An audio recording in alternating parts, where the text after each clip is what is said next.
આજે આપણે મીઠાના દ્રાવણમાંથી વિદ્યુત પ્રવાહ પસાર કરવાનો છે, તો ચાલો તમને અહીંયા બતાવું.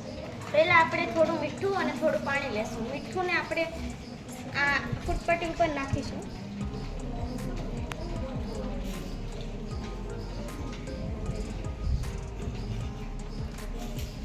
તેમાં થોડું પાણી નાખીશું.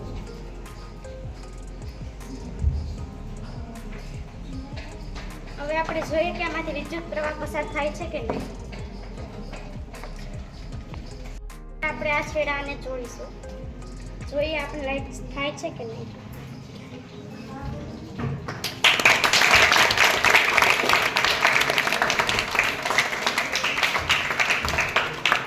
તો આપણે જોયું કે મીઠાના દ્રાવણમાંથી વિદ્યુત પ્રવાહ પસાર થાય છે.